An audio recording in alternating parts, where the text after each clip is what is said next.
देखो, अब ये क्वेश्चन में तुमको हुआ डाउट, ठीक है, और गलती जो तुम की थी वो मैं तुमको बता रहा हूँ।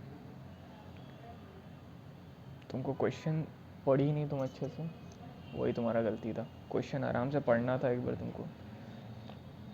इसमें कोई अच्छा, अब हम लोग देखते हैं, ठीक है, जो हुआ ठीक है, समझो अब एक अच्छे से। A shopkeeper buys an article for ₹450, he marks it at 20% above CP, find ये। A shopkeeper buys an article for ₹450। मैं तुमको डिस्काउंट जब पढ़ाया था तो उसी समय मैं तुमको बोला था कि अब तुमको एज अ शॉपकीपर सोचना है, क्योंकि डिस्काउंट तुम सामान बेच रहे हो उसी पे ना डिस्काउंट लगा रही हो, तब तुमको एज अ शॉपकीपर सोचना है। तो shopkeeper buys an article for ₹450, मतलब तुम खरीदी एक आर्टिकल 450 का, तो ये SP नहीं है, ये CP हुआ। समझी? समझ आया? ये था तुम्हारा गलती।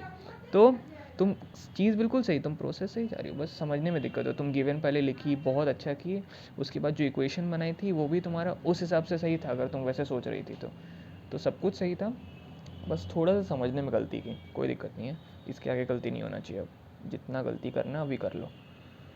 तो गिवन ये क्या हो गया, CP हो गया ₹450, D% हो गया 20, he marks it at 20% above CP, मतलब MP इज इक्वल टू कितना है, 20% ज़्यादा है CP का, तो 450 प्लस 20% ऑफ CP होगा, मतलब 20/100 इंटू 450 होगा ना। तो is equal to 450 plus 1/5 plus 90 होगा, तो ये हो जाएगा 340। आया समझ? यहीं पे गलती हुआ था।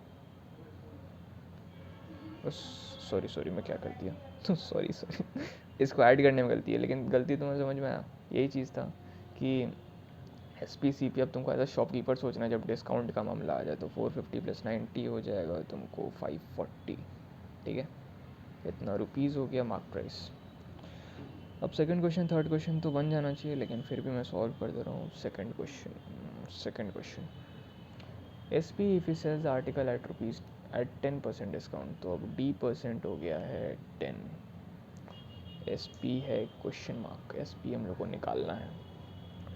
तो SP if he sells article at 10% discount, market price हम लोग को पता चल गया ना, तो मार्केट प्राइस में हम लोग 10% डिस्काउंट लगा देंगे, तो मेरे को डिस्काउंट पता चल जाएगा।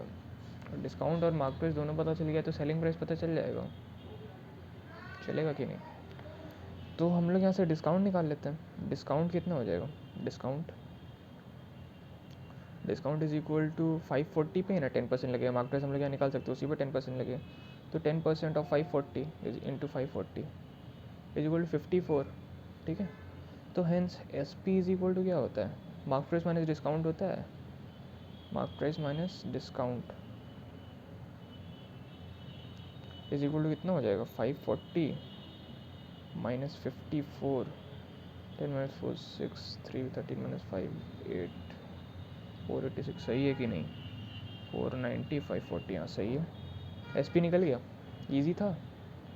थर्ड देख लेते तब बोलना इजी था कि नहीं। Percent discount given by him if he sells the article for ₹496.80। अब इसमें क्या गिवन दे रहा है, percent discount given by him if he sells the article for 496.80, SP दे दिया 496.80, पूछ क्या रहा है परसेंट डिस्काउंट, परसेंट D कितना होगा, अगर वो इतना में बेच रहा है तो डिस्काउंट परसेंट कितने का होगा। मार्केट प्राइस है हम लोग के पास, ठीक है, ये डिस्काउंट मत उठा लेना, ठीक है, ये मार्केट प्राइस निकल गया हम लोग का, वो पूरे के लिए डिस्काउंट बस इस केस में था जब हम लोग डिस्काउंट 10% लगा रहे थे, तब इतना डिस्काउंट मिल रहा था। अब ये बस इसी सेकंड पार्ट तक था। थर्ड पार्ट में अब SP हम लोग को नया मिल गया है, और डिस्काउंट परसेंट, मार्केट प्राइस तो सेम ही रहेगा, तो मार्केट प्राइस हम लोग को पता है, हम लोग को SP पता है, तो हम लोग को डिस्काउंट मिल जाएगा। डिस्काउंट इज इक्वल टू क्या हो जाएगा, जैसे इस फॉर्मूला में SP is equal to MP minus discount, तो डिस्काउंट को इधर भेज देंगे, SP को इधर भेज देंगे, तो discount is equal to MP minus SP हो जाएगा ना। तो MP कितना है 540 माइनस SP कितना है 496, 0.80 है ना। हाँ, तो ये कैलकुलेशन इधर तुम्हारा 4.2 आ जाएगा ना।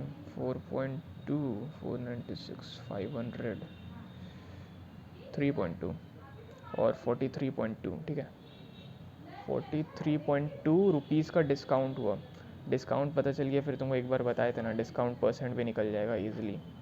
डिस्काउंट परसेंट उसी तरह से था, discount by is equal to discount by mark price into 100 is equal to 43.2। अब कैलकुलेशन में गलती होगा तो मैं कुछ नहीं कर सकता, ऐसा देख लूँगा, होना नहीं चाहिए। मार्क प्राइस था 540 इंटू 100। ये मैं बताया था एक वीडियो में, शायद तुम तीनों अगर नहीं देखी हो तो शायद ये चीज़ मैं नहीं बताऊँ, लेकिन ये चीज़ मैं बताया था, discount percent is equal to discount mark price into 100। ये इतना आसानी से याद हो जाता है, जैसे उसमें नहीं था profit percent, profit by CP into 100, तो डिस्काउंट के केस में डिस्काउंट बाई MP इंटू 100 होता है। तो ये गया फिर तुम्हारा 432 by 540 into 10 is equal to 4320 by 540। तो ये हो जाएगा तुम्हारा बराबर हो जाएगा 8% के। तो ये हो गया आंसर, आराम से सॉल्व हुआ। गलती समझ में आया? कोई भी क्वेश्चन बनाओ, नहीं बने मैं उसको बताऊंगा, या तो खुद से और ट्राई करो तो शायद बन जाए।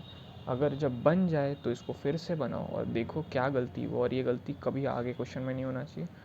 और गलती तुम्हारा क्या था समझ में आया ना, SP तुम इसको मान ली थी। अब तुमको डिस्काउंट के केस में एज अ शॉपकीपर सोचना है, ये बात एकदम मन में रख लो कि एज अ शॉपकीपर सोचना है। जब डिस्काउंट से रिलेटेड क्वेश्चन आ रहा है, तो मार्क प्राइस सब चीज़ आ रहा है, तो shopkeeper buys an article for इतना, मतलब ये उसके लिए CP था, ठीक है।